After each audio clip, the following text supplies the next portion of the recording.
E se c'è una cosa che deve essere sempre presente nella vita di una chiesa, che cos'è? A parte la fede, la parola, l'amore del Signore dentro di noi. E questo amore dentro di noi, ossia l'amore fraterno, l'amore della Chiesa, dentro della Chiesa, è un qualcosa che ci prepara per un qualcosa di ancora più grande che Dio sta facendo, per la fine dei tempi. Il brano che noi stiamo per leggere, l'Apostolo Pietro incomincia e parla di quello che è la fine dei tempi e incomincia a dire a noi, guarda, che l'amore è una delle condizioni primarie perché la Chiesa si possa preparare per il futuro. E questo amore non è un qualcosa che noi possiamo dire amo o non amo, è un ordine, è un comandamento, è un imperativo. Io non posso far parte della famiglia di Dio se non amo mio fratello e mia sorella.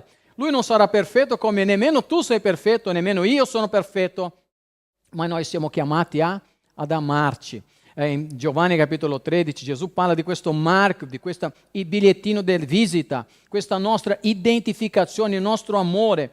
E nel contesto della fine dei tempi è ancora più potente, perché man mano la situazione globale si fa più difficile. Se noi dimostriamo un vero amore, perdono, grazia, la gente ci osserva. La gente di fuori osserva la Chiesa di Cristo. Osserva la nostra vita, osservano le nostre famiglie, osserva quando tu stai lavorando, osserva come noi ci trattiamo a vicenda e dicono ma perché in questo mondo dove c'è tanto egoismo questa gente si ama, si perdona, si aiuta a vicenda, non fanno per lo scopo di lucro ma fanno per un amore che io non ce l'ho. Allora sono attratti da questo amore. Apri la Bibbia in Prima Pietro. Prima Pietro capitolo 4 dal versetto 7 fino al versetto di numero 11, è quello il brano che ci accompagnerà questa mattina. Prima Pietro capitolo 4, versetto 7 a versetto 11. Mi raccomando, metti subito un segno nella lettera di Prima Pietro. Avete trovato, cari? La parola del Signore, Pietro afferma. Prima Pietro capitolo 4, versetto 7. Lui dice, la fine di tutte le cose è vicina. Siate dunque moderati e sobri per dedicarvi alla preghiera. Soprattutto, dice Pietro, abbiate amore intenso gli uni per gli altri, perché l'amore copre una gran quantità di peccati. Siate ospitali gli uni verso gli altri senza mormorare. Come buoni amministratori della svariata grazia di Dio, ciascuno, secondo il dono che ha ricevuto, lo metta a servizio degli altri. Se uno parla, lo faccia come si annunciano gli oracoli di Dio.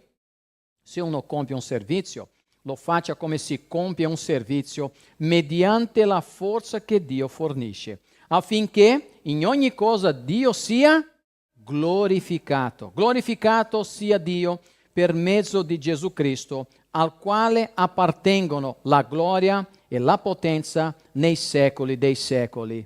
Amen.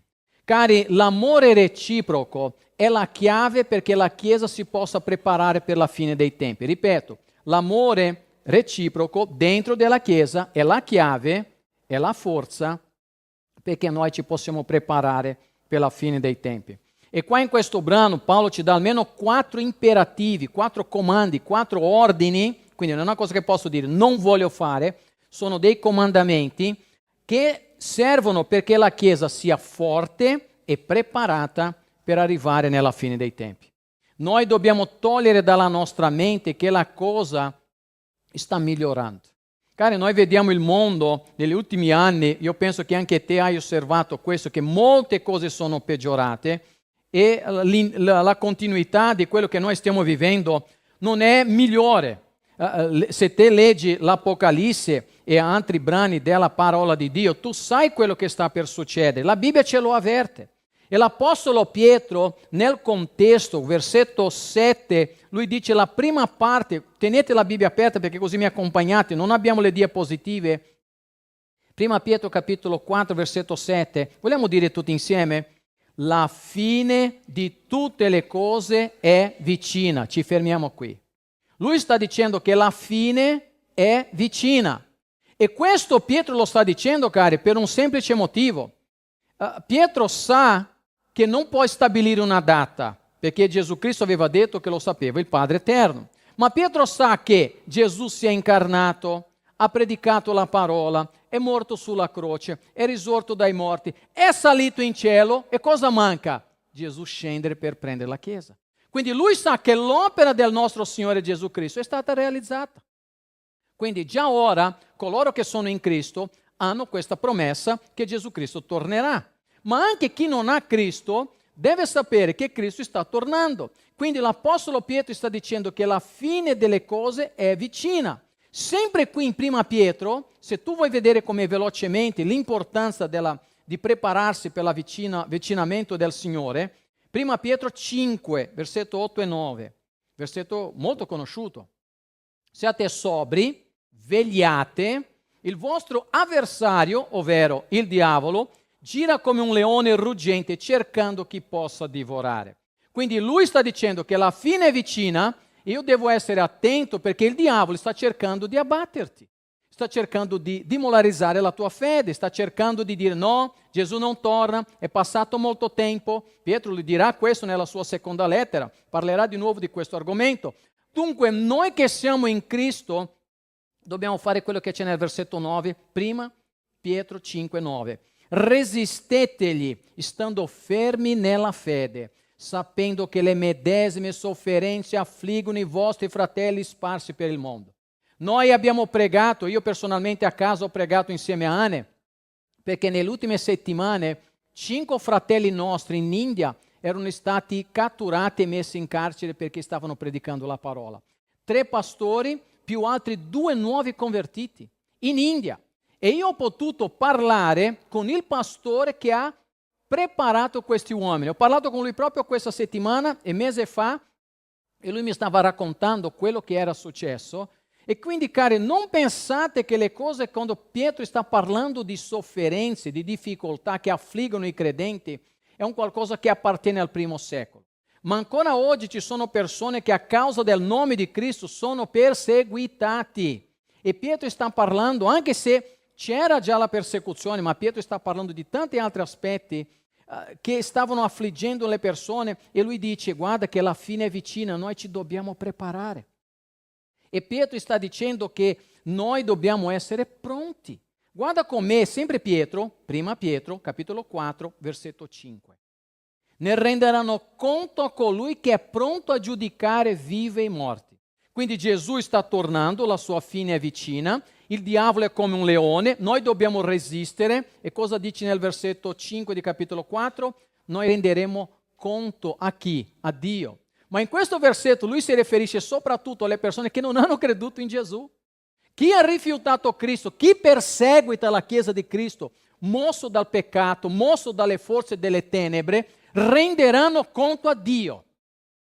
Però noi siamo nella grazia del Signore.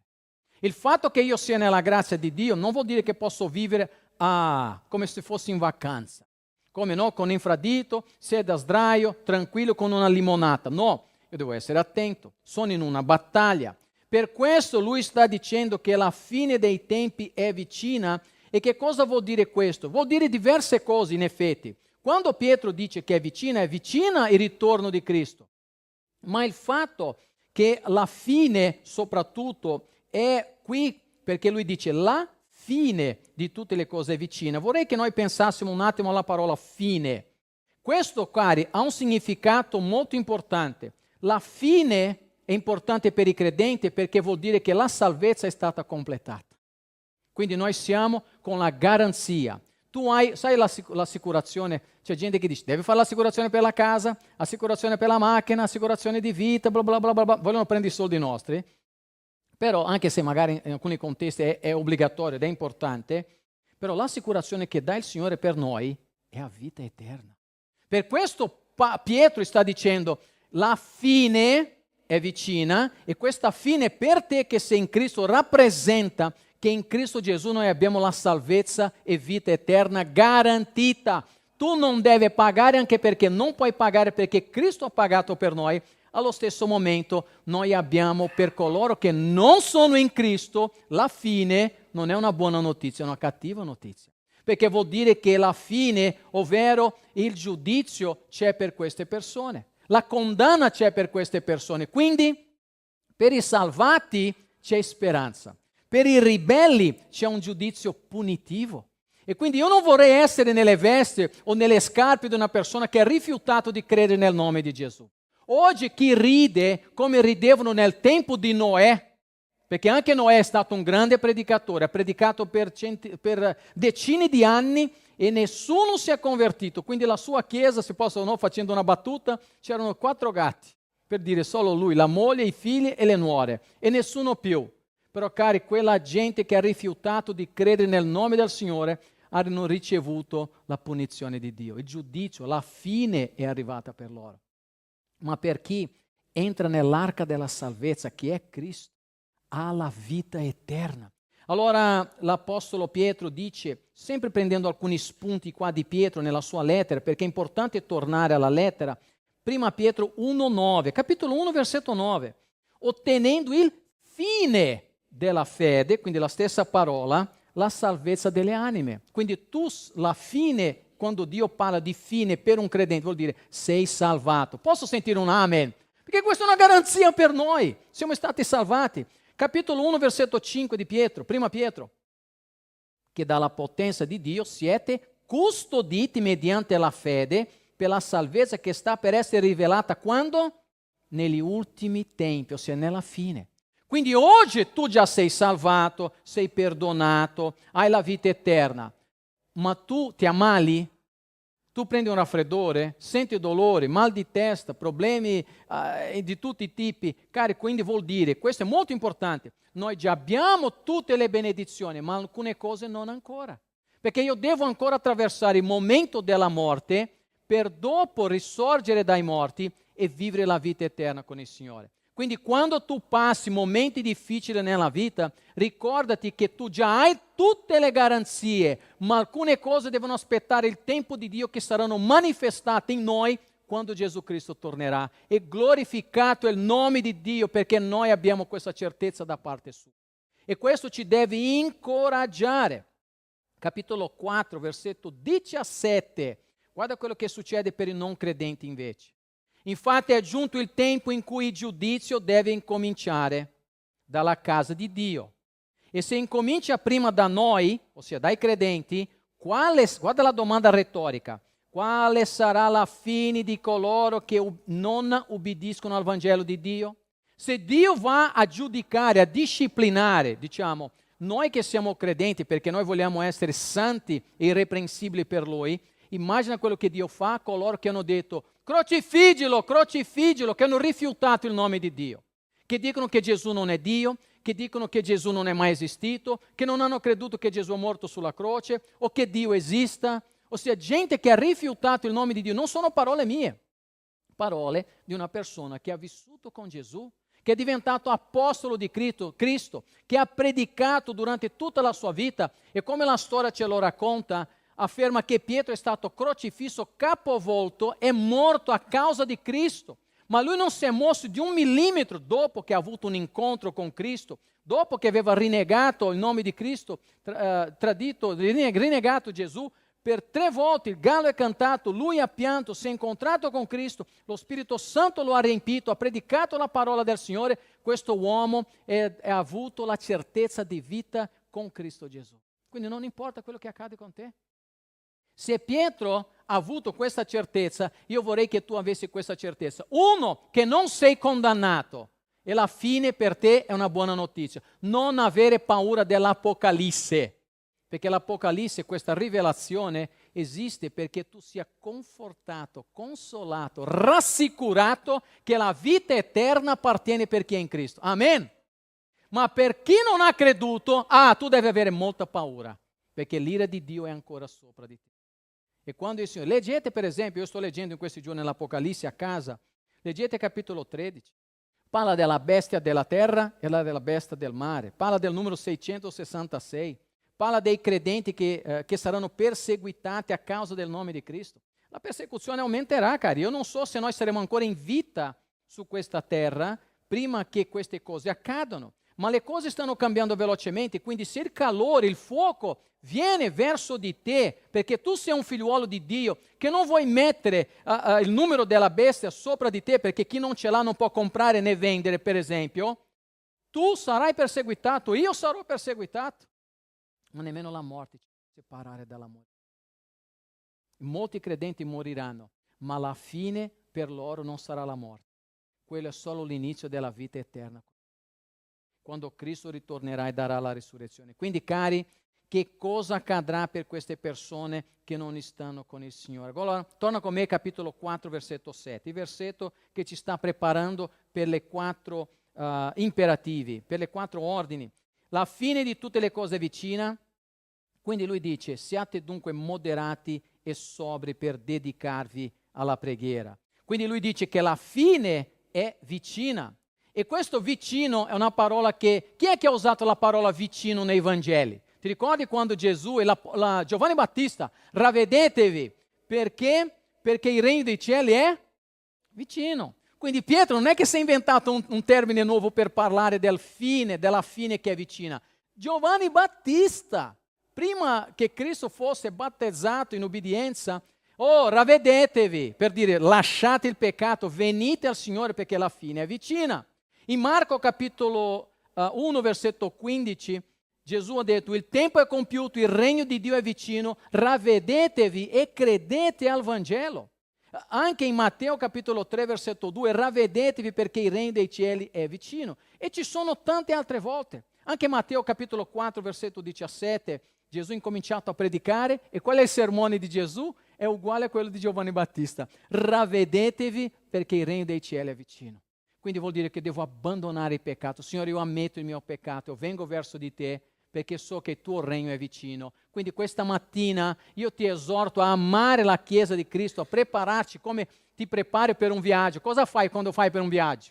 Devi preparare i documenti, devi preparare i tuoi vestiti, devi preparare le scarpe in base al posto dove vai, ti devi preparare e non dimenticare il passaporto, perché se per esempio tu vuoi viaggiare e hai dimenticato un documento, ti fanno entrare. No, ma io ce l'ho il biglietto, ma il passaporto non ce l'ho lasciato a casa. Ti fanno viaggiare? Ti devi preparare. Il nostro passaporto è stato comprato, rilasciato da Cristo Gesù. Lui l'ha firmato con il suo sangue e per mezzo di Cristo noi possiamo viaggiare. Allora Pietro sta dicendo che la nostra destinazione è garantita perché io sono con Cristo. Essere tempi vicini alla fine per noi è consolazione, è rassicurazione, ma non sarà facile finché tu non entri nell'aereo verso il cielo con Gesù. Ci saranno turbolenze già prima di partire. Però cari, qual è l'istruzione che l'Apostolo Pietro ci dà? E spero essere abbastanza obiettivo questa mattina. L'amore reciproco è la chiave per una chiesa nei tempi o alla fine dei tempi. Ripeto, la chiave per una chiesa forte negli ultimi tempi è l'amore. E Pietro ci dà 4 imperativi per diventare una chiesa forte. Il primo: siate moderati e sobri. Torna con me nel versetto 7. L'Apostolo Pietro nella seconda parte del versetto dice esattamente questo: siate dunque moderati e sobri. Pietro sta dicendo, cari, che essere moderato è una persona che è lucida spiritualmente. Essere moderato è una persona che ha una visione chiara della vita, ossia il credente sa in cosa credere, perché esiste, come si deve comportare, come deve vivere la sua vita. Lui non ha dubbi perché lui si sta preparando nella scrittura e sa come deve vivere, non è confuso. C'è gente che dice: ma io devo pregare a Dio Padre, Dio Figlio e Spirito Santo. Sai queste cose? Ma Mosè viene prima di Davide o dopo? Queste sono cose, cari, nel nome di Gesù noi le dobbiamo sapere. Io non posso essere confuso. Noi abbiamo 3 dei diversi. Sai queste domande? Per questo noi studiamo la Bibbia e vogliamo studiare la parola per non essere confuso, non essere turbato, e soprattutto quando tu hai le cose in chiaro tu non temi, perché quando hai fatto una cosa che non sei sicuro: ho fatto bene quella cosa? Ma sono a posto? Ci sarà qualche problema per me? No, non ci sarà, perché tu conosci la parola e perché il Signore dà questa garanzia in te. Quindi io devo essere una persona che è moderata, ho la chiarezza nella mia mente. Ma non solo questo, l'Apostolo Pietro sta dicendo che oltre a essere moderato, io devo essere sobrio. Essere sobrio, cari, è un'altra parola estremamente importante per noi che abbiamo la mente focalizzata su Cristo, perché è un credente che ha una mente così chiara nel Signore, perché questo è un credente che mantiene la sua vita chiara davanti a Dio e lui è sobrio perché è vigile totalmente, non è ubriaco. Per essere sobrio, no? Ossia, non posso bere. La Bibbia ce lo dice che noi dobbiamo riempirci dello Spirito Santo e non di vino. Stesso il codice della strada dice: se hai bevuto, non guidare. E infatti fanno la multa è pesante. Però, cari, la multa per noi, se non siamo sobri, è il peccato regna nella mia vita. Quando io sono sobrio, quando io lascio lo Spirito Santo riempire me, io sono attento, sono vigile. E la parola di Dio di sobrio vuol dire attenzione totale. Non ho sonno, non ho turbolenza di nessun tipo nella mia mente, ma sono fermo. So dove sto andando, come, perché ho l'azione chiara per la nostra vita. Allora, che cosa vuol dire che un credente deve essere un credente che è moderato e sobrio? Vuol dire, cari, che un credente ha una mente chiara. Signore, io so qual è il tuo proposito per la mia vita. Io so che devo amare la Chiesa, devo amare il Signore. Io devo essere vigile alla volontà di Dio. Non fare le cose prima di pregare. Prega al Signore per qualsiasi cosa. Dice: Signore, è la tua volontà? Apri la porta. Non è la tua volontà? Chiudi, Signore. Se è un peccato, non deve nemmeno chiedere a Gesù se è una tua volontà, perché è un peccato, perché conosce la parola. Signore, posso peccare dopo ti chiedo perdono? Gesù dice: ma mi stai prendendo per i fondelli? Mi stai prendendo in giro? Io non posso prendere il Signore in giro, devo avere l'idea chiara. Io mi sto preparando per la fine. Io devo amare il Signore, amare la Chiesa e mi devo affidare alla volontà del nostro Signore. Guardate che Pietro, sempre nel capitolo 4, versetto 7, dice: la fine delle cose è vicina, io devo essere moderato e sobrio. E a che cosa mi devo dedicare? Versetto 7, alla preghiera. Cari fratelli, quanto tempo stai pregando? Se noi pregassimo tutti i giorni almeno mezz'ora, io dico a livello individuale, questa Chiesa sarebbe un'altra Chiesa, la tua vita sarebbe un'altra, il mondo sarebbe un'altra. Pietro sta dicendo: perché io mi possa preparare per la fine dei tempi, io devo pregare di più. Se tu segnassi, fai una cosa, comincia a puntare su un quadernino tutti i video di YouTube o su Facebook, tutti i social. Quanti video vedi, quanti minuti hai speso a vedere i video e dici: per ogni video io faccio una preghiera al Signore. Caro fratello e sorella, tu saresti un uomo e una donna di Dio. Però non sto dando questo esempio dicendo che tu non devi fare quello che sto dicendo. Sì, lo deve pregare al Signore. Perché Pietro sta dicendo: devo dedicare tempo alla preghiera. Perché nella preghiera io divento più sobrio e moderato. Più preghi al Signore, tu hai comunione con Dio e riempi la tua mente, il tuo cuore delle cose che Dio vuole per la tua vita.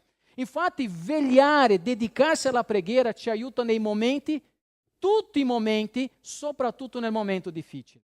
E l'esempio più grande è Cristo Gesù. Prima di morire sulla croce, era sul Getsemani, il frantoio, dove noi abbiamo anche dei frantoi anche qui nella provincia di Rimini, dove si schiaccia l'oliva per fare l'olio. Gesù era in quel luogo perché la sua anima era schiacciata da un peso mortale e lui doveva morire. Prima di morire lui ha dato un consiglio agli apostoli e lui dice: vegliate e pregate per non cadere in tentazione. Lo spirito è pronto ma la carne è debole. Se Cristo si è messo in ginocchio davanti al Padre, mosso dallo Spirito Santo per pregare, io che cosa devo fare?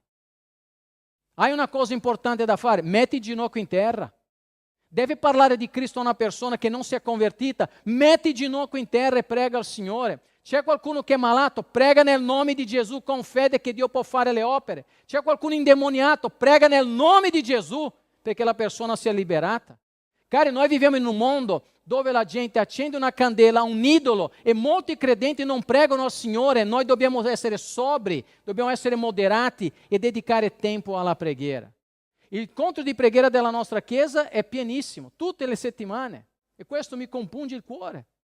Questo mi rallegra molto, perché noi stiamo pregando. E magari continuiamo sempre così a pregare come noi stiamo facendo. Cari, lo spirito è pronto, ma la carne è debole. Noi abbiamo bisogno di pregare. La domanda è: quanto tempo sto dedicando alla preghiera? Voglio essere una chiesa forte? Voglio prepararmi per la venuta del Signore? Leggi l'Apocalisse e prega al Signore, che così capisci quello che deve succedere. Ti devi preparare. Io mi devo preparare. Tu pensi che sarà facile per me? No. Sarà facile per te? Nemmeno. Ma noi già abbiamo visto. Perché Gesù ha compiuto ogni cosa, ma mi devo preparare. Quindi quali sono i 4 imperativi? Primo, essere moderato e sobrio. Numero 2, devo avere amore intenso verso tutti i credenti. Prima sono sobrio e moderato e prego. Dopo amo i miei fratelli. Prima Pietro 4:8. Lui dice: soprattutto abbiate amore intenso gli uni verso gli altri. Quindi non devo amare, quel fratello non mi sta simpatico. Quella sorella non mi piace, non so nemmeno come si chiama. Secondo te è un comportamento di un credente? No. Allora, io mi devo sforzare di conoscere quelle persone.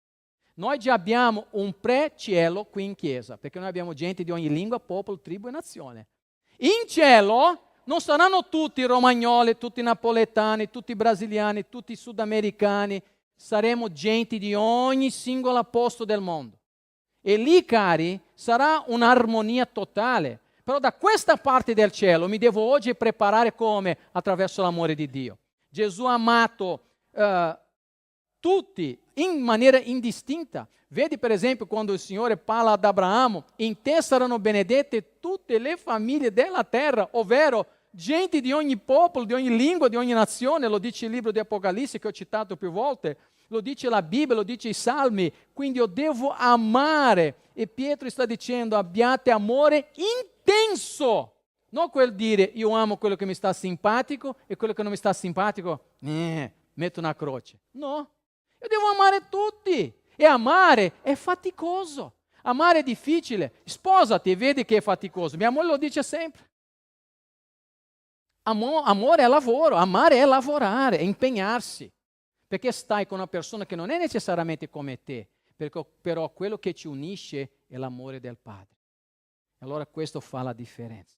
Magari noi vogliamo dare un calcio a quella situazione, ma il Signore dice che no, mi devo amare in maniera intensa. Questo valore di essere reciprocità, di essere reciproco. E Pietro sta dicendo che noi dobbiamo, ossia avere questo amore. E lui enfatizza all'inizio del versetto, perché magari possiamo leggere: abbiate amore intenso gli uni per gli altri.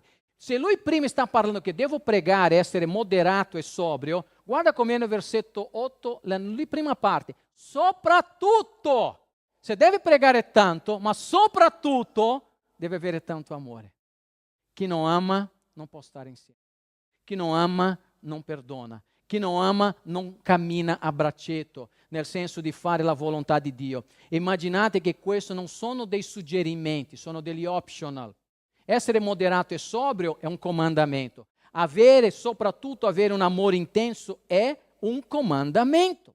Prima Pietro 1,22, capitolo 1, versetto 22, lui dice, sta parlando di un amore, di un'enfasi che Pietro dà non la prima volta, ma parla dell'amore che deve esistere dentro della Chiesa di Gesù Cristo. Avendo purificato le anime vostre con l'ubbidienza alla verità, per giungere, guarda bene, a un sincero amor fraterno, guarda come dice, amatevi intensamente a vicenda di vero cuore. Capitolo 2, versetto 17, lui dice, onorate tutti, amate i fratelli, temete Dio, onorate il Re. Quindi amore deve essere dentro della nostra Chiesa. E io non posso amare una persona che non conosco. Sì, posso avere misericordia, grazia, no? Sia dimostrare la grazia, la passione di Dio verso una persona che non conosco. Ma amare nel senso di conoscersi a livello di Chiesa, noi dobbiamo rimanere sempre come Chiesa. Come? Fabiano, se c'è una persona che non viene questa mattina, prendi il telefono, perché non sei venuto? Dove sei stato?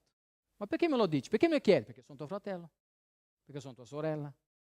Non è solo mica Fabiano deve mandare un messaggino o fare una chiamata. Io mi importo con te. Io prego per te, perché la Bibbia dice che devo pregare intensamente, devo essere moderato, devo essere sobrio, ma soprattutto devo amare. C'è un fratello nel bisogno, c'è un fratello nella difficoltà e noi non sappiamo, non dimostriamo l'amore di Dio, si arrangia lui. No! Io devo amare intensamente. Perché il Signore Gesù, quando tornerà, vuole vedere se c'è stato amore dentro del nostro cuore. Quindi, cari, immagina questo, ossia questa immagine della Chiesa che è centrale, ossia per la nostra vita, questo amore importantissimo. E verso la fine dei tempi, cari, noi ci dobbiamo preparare ancora di più.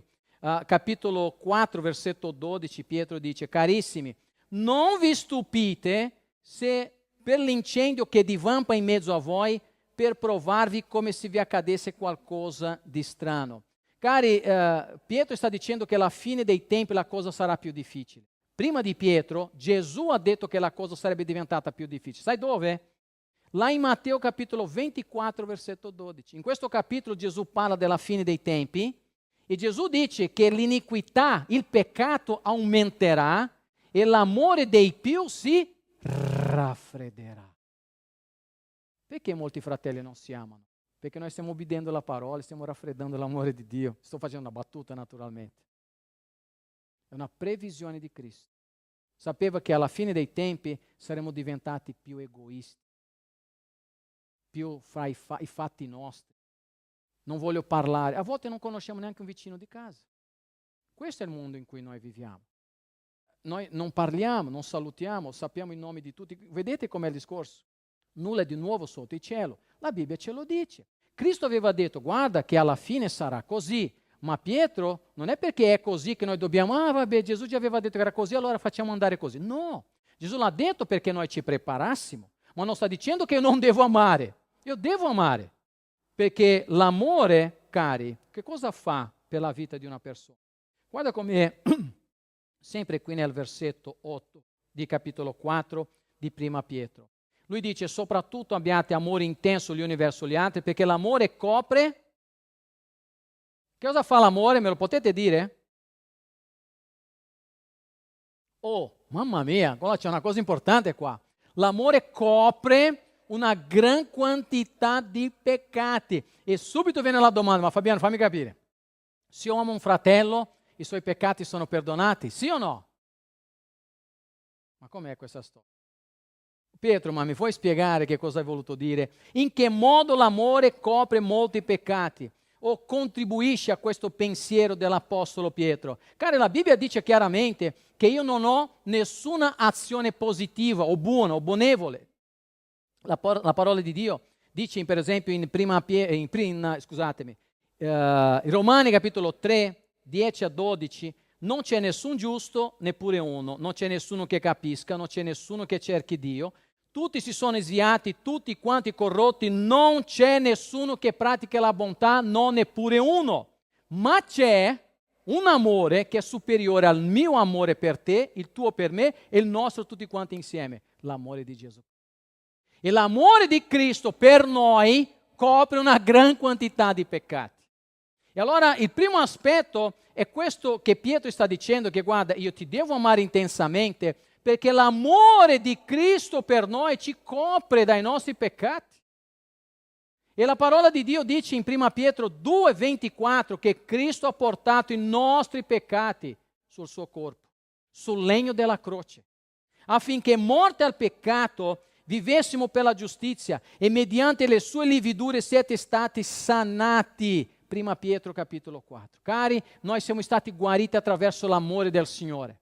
E questo amore che ci ha liberati, che ci ha santificati, che ci ha salvati, entra nel nostro cuore, ci aiuta a amare a vicenda e questo amore, questa edificazione mi fa portare, incoraggiare altri fratelli che stanno zoppicando nella fede a non peccare più. Perché se io amo te e tu ami me e io sono preoccupato con la tua vita spirituale, se tu sbagli io ti voglio aiutare a rialzarti. E in questo l'amore aiuta a coprire una gran quantità di peccati. La salvezza, il sacrificio di Cristo, ma l'amore di Cristo in noi ci fa stare nell'edificazione per non peccare più. E allora, cari, questo è un amore meraviglioso perché la nostra iniquità è perdonata dal Signore. Lo dice anche i Salmi. Capitolo 32, versetto 5. Davanti a te, dice il salmista, ho ammesso il mio peccato. Non ho taciuto, dice, la mia iniquità. Ho detto, confesserò le mie trasgressioni al Signore e tu hai perdonato l'iniquità del mio peccato. Gesù ci ha perdonato. E allora se ci ha perdonati, io voglio aiutare te, tu aiuti me per non peccare. Perché se tuo figlio sbagli, tu stai attento a guardare, figlio non sbagliare di nuovo, la mamma, il babbo ti aiuta, allora tu devi aiutare un fratello a non peccare. La responsabilità è sempre individuale, ma io sono preoccupato perché se Cristo è morto per noi vogliamo essere innanzitutto sobri e moderati. Numero 2, noi vogliamo avere amore intenso gli uni per gli altri. Numero 3, questa è bella, vogliamo essere ospitali. Cosa dice nel versetto 9? 1 Pietro 4,9. Siate ospitali gli uni agli altri senza... allora vuol dire che poi posso andare a casa tua, pranzo e cena, sempre? È quello che Maria già sta ridendo. No, Fabiano, per l'amor di Dio. Non venire, Fabiano, tu mangi troppo. Una volta, adesso un po' meno. Cari, qua guardate bene che questo è fondamentale. Pietro non l'ha detto giusto per dire. Stiamo parlando di amore. Amore nell'essere sobrio, amore nell'amarci intensamente e l'amore anche nell'ospitalità. E l'amore è attraverso l'ospitalità è stato fondamentale per la diffusione del cristianesimo. Guardate bene, perché l'amore, cari, è una condizione fondamentale, soprattutto quando noi pensiamo al ritorno di Cristo. Noi dobbiamo dimostrare questo amore man mano ci avviciniamo alla venuta di Cristo e usare l'ospitalità come un termometro del nostro amore per Dio e per la Chiesa di Cristo. Com'è che è incominciata la missione cristiana? L'opera missionaria. Gesù ha contato sull'ospitalità che accoglieva il Vangelo. Gesù già aveva detto tante volte agli apostoli, per esempio in Luca capitolo 10, quando lui manda persone 2 a 2, lui diceva, nella casa che entrate prima dite, pace sia in questa casa. Gente che accoglie gli apostoli. Ma Gesù nel dare questa istruzione lui dice, se vi è lì un figlio di pace, la vostra pace rimanga in quella casa. E rimanete in quella casa mangiando e bevendo di quanto ne hanno, perché l'operaio è degno del suo salario. Non passate di casa in casa. Quindi quando si dice mormorare, non è che te che accogli stai, ma perché questo è in casa mia? C'è anche questo aspetto. Ma c'era l'aspetto che Pietro sta enfatizzando. Se tu mi hai dato questa ospitalità, io non devo dire, no, non mi piace la maniera come tu mi hai accolto. Non mi piace quello che hai messo a tavola per me da mangiare. Questo è il senso che sta dicendo l'Apostolo. E qual è il ruolo dell'ospitalità anche nella Chiesa di Cristo? Se Gesù ha detto questo quando era ancora nel suo ministero, quando pensiamo alla Chiesa primitiva, cari, il cristianesimo, ripeto, è diffuso grazie anche all'ospitalità dei credenti. Perché la Chiesa di Cristo si riuniva dove? Nelle case. Vedete un fratello che dice, no, non voglio che la Chiesa si riunisca in casa mia. Ma invece, cari, tutte le chiese del periodo degli apostoli si trovavano nelle case. E a partire dal III secolo che hanno incominciato ad avere questi edifici chiamati chiesa. Ma prima di questo, le nostre case. Allora io volevo esortare noi che siamo credenti in Cristo, cari, usiamo di più le nostre case per accogliere il Vangelo di Cristo. Usiamo le nostre case per diffondere il Vangelo del Signore. Noi possiamo solo da questa stanza avere dei gruppi di studio biblico, di preghiera nelle Marche, nella provincia di Rimini, provincia di Forlì Cesena e nella città di Rimini, solo pensando alle persone che sono presenti qui. Se noi usassimo di più le nostre abitazioni per la gloria del Signore e dimostrando l'amore di Dio. Noi pensiamo per esempio alla famiglia di Prisca e Aquila, marito e moglie, che in casa loro la Chiesa si riuniva. E Paolo, quando scrive la lettera ai Romani, nel capitolo 16, parla di questa ospitalità. Allora, cari, perché l'ospitalità, di nuovo, ripeto, è così importante? Perché semplicemente, cari, è un'espressione concreta dell'amore reciproco tra di noi. Noi siamo famiglia. Quel principio che c'è in Atti capitolo 2, che aiutavano-si a vicenda, questo è l'amore intenso di cui sta parlando l'Apostolo Pietro. E quindi appartiene all'amore, è un qualcosa che è di obbligo, noi vogliamo accoglierci. Non che uno può pretendere di andare in casa tua quando vuole, non è questo il senso, sempre con amore. Chi ha bisogno di ospitalità è con amore e chi offre ospitalità altrettanto con amore. Quindi noi dobbiamo rompere il ghiaccio, Dobbiamo sì, non rimanere così, ma aprire il proprio cuore, perché cari, lui sta dicendo che questo è importante. Per la tua curiosità, io ti dico un'informazione qua. Sapete che cos'è la didache? Quanti di voi avete sentito la didache? Non è parola di Dio, ma la didache è uno scritto antico, se tu puoi trovare anche su internet gratuitamente, del primo secolo, che viene attribuito come la dottrina degli 12 apostoli, come se fosse il corso per i membri. Il corso per i membri scritto dagli apostoli. E nella Didache, capitolo 11, versetto 5 e 6, non è Bibbia, ma è un documento storico importante, molto interessante. Io lo trovo estremamente importante. Non ha autorità di Bibbia, ripeto, ma è importante. Didache, dopo se vuoi te lo mando, dice così: ma non resterà più di un solo giorno, se ce n'è bisogno anche un secondo, ma se resta 3 giorni è un falso profeta, parlando dell'ospitalità.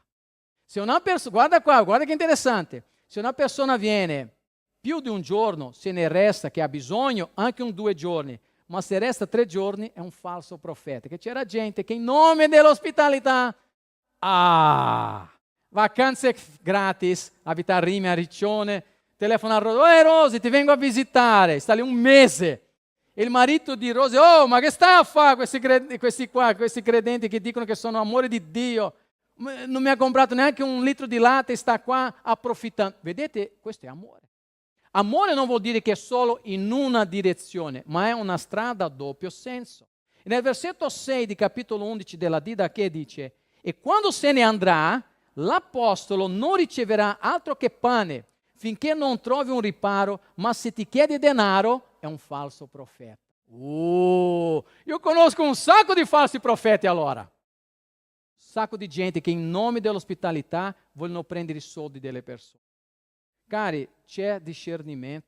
Quando c'è amore intenso, noi sappiamo come dobbiamo veramente accogliere le persone. Io vorrei che noi potessimo accogliere tutte le persone che vengono qua nell'amore di Dio. Ieri tutti voi avete dato una grande dimostrazione dell'affetto, dell'amore, dell'accoglienza, avendo preparato la bella serata di ieri del corso di evangelizzazione.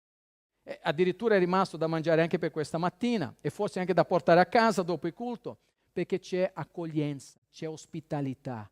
Io mi devo preparare per la fine dei tempi. Uno, sono moderato, io ho amore, quindi dico io, ossia io e te, abbiamo amore intenso gli uni per gli altri, sono ospitale e poi mi metto a servizio degli altri, è l'ultima cosa. In breve, cari, veramente per andare al punto, versetto 11, cosa dice l'Apostolo? Lui sta dicendo, versetto 10 e 11. Lui dice: come buoni amministratori della svariata grazia di Dio, ciascuno, secondo il dono che ha ricevuto, cosa fa? Lo metta a servizio degli altri. Quindi io mi devo mettere a servizio. Io sto lì a dire: Signore, tu quale capacità mi hai dato che io possa dare per gli altri fratelli, per il servizio, per dare la Chiesa di Cristo? Ci sarebbe tanto da dire qui, ma il fatto è che ogni credente ha ricevuto una qualità. Tu hai ricevuto una qualità, un dono dello Spirito Santo. Tu sai qual è? Già hai scoperto qual è questo dono? Ci sono molti credenti che non lo sanno. Sai perché? Perché non servono. Finché non servi, un credente non serve. Dio vuole un servo che serve, perché un credente che non serve, non serve. Ossia, io devo servire il Signore in base alla qualità che Lui mi ha dato. Io spero non aver confuso nessuno con il gioco di parole che ho fatto prima, perché un credente deve servire il Signore in base alla qualità che tu hai ricevuto. E come devo scoprire? Io devo sviluppare, devo mettere a servizio della Chiesa di Dio. Come? Lui dice qui nel versetto 10, la prima parte, come un buon amministratore. Se Dio mi ha dato una qualità, io devo usarla bene per la gloria del Signore. Ciascuno, sta dicendo Pietro. Quindi sta dicendo che ogni singola persona, come un buon amministratore, e lui non sta parlando ai pastori qui, lo parlerà ai pastori nel capitolo 5, ma qua sta parlando a tutti i credenti. Un credente che non serve, non serve. Un credente che serve, serve. Dio vuole un credente che porta la sua vita davanti a Dio con amore per servire la Chiesa del Signore. In Luca, per esempio, non sto qui a leggere, ma segna Luca 12 da 35 a 42. Il Signore Gesù sta dicendo che al ritorno del Signore, Lui vuole trovare noi come dei servi fedeli. Non come quello anche in Matteo 25 che sotterra il dono del padrone e non ha fatto fruttare. Dio vuole sapere io e te come stiamo servendo la Chiesa di Cristo. E dov'è che posso servire, Fabiano? Ce lo dice l'Apostolo Pietro. Versetto 11, guarda come puoi servire. Se uno parla, lo faccia come si annunciano gli oracoli di Dio. Se uno compie un servizio, lo faccia come si compie un servizio mediante la forza che Dio fornisce. Quindi lui sta dicendo che ci sono due categorie, quelle che parlano e quelle che è un servizio, e quelle che in un'altra maniera, non necessariamente nel parlare, ma con altre azioni, è sempre un servizio. Tu in quale categoria ti trovi? Nel parlare o nel servizio più pratico? Cari, non importa, ma l'Apostolo Paolo sta dicendo che io devo annunziare, se sono uno che parla, come uno che annuncia l'oracolo di Dio con rispetto, con fedeltà, con giustizia nel Signore. E chi serve, io faccio un servizio come la forza che Dio fornisce. No, mamma mia, la Bibbia dice che devo servire. E non posso dire altre parole. Io devo servire per la gloria. Io devo servire veramente. Sai perché? Perché la gente vede l'amore. Quando uno predica solo per obbligo e quando uno serve solo per obbligo, quando tu cucini a casa senza l'amore, possono essere anche i migliori ingredienti, il mangiare non sarà buono. Quindi io devo preparare il meglio per il Signore. Quindi sia che parli, sia che servi, noi dobbiamo servire il Signore. E vogliamo per esempio guardare la Chiesa come se fosse un'orchestra, dove noi tutti stiamo sia intonati, siamo concordi, non ognuno suonando per i fatti suoi, ma che facciamo tutto questo per la volontà del nostro Dio. Cari, riusciamo a capire che l'amore reciproco è fondamentale? L'amore reciproco è fondamentale, io devo essere sobrio e moderato, devo pregare. E io ringrazio la Chiesa perché pregherà di più. Amen? Tu devi pregare di più, caro fratello. Se no ti sentirai né sobrio e né moderato, sarai perso. Sai, ho perso i segnali, non ti sento più. Signore, aiuto! Prega al Signore, prendi la Bibbia, prega al Signore. Numero 2, avere intenso amore gli uni per gli altri. Essere ospitali, consacra la tua casa al Signore. Ah, ma è piccola, ah, ma è sporca, pulisci, organizza qualcosa. Chiama i fratelli che vengono, no? C'è in televisione quel team che vengono a pulire. Facciamo un team di pulizia della Chiesa. Come noi, caccia fantasmi, c'è noi caccia polvere. Andiamo a pulire la casa dei fratelli, consacrare quella casa nel nome di Gesù. Metti ordine nella tua vita. Anche io ho bisogno, tu hai bisogno tutti i giorni, perché non finisce mai il lavoro a casa, domestico, c'è sempre da fare. Però cari, c'è gioia e c'è questo amore, questo agape. Dobbiamo essere appunto, avere amore, essere ospitali e mettere la tua vita a servizio. Io voglio fare questo prima che Gesù torni. Tu vuoi fare? Alziamoci in piedi e preghiamo. Signore, io ti ringrazio per la tua parola, è una parola intensa, benedetta, ma se rimane tra dire e il fare e di mezzo il mare, che non metto in pratica, allora, Signore, sono come quell'uomo che viene descritto da Giacomo, che guarda allo specchio e subito si dimentica com'era. Signore, noi non vogliamo essere soltanto ascoltatori, ma vogliamo essere facitori della tua parola. Aiutaci, Signore, nel nome di Gesù Cristo.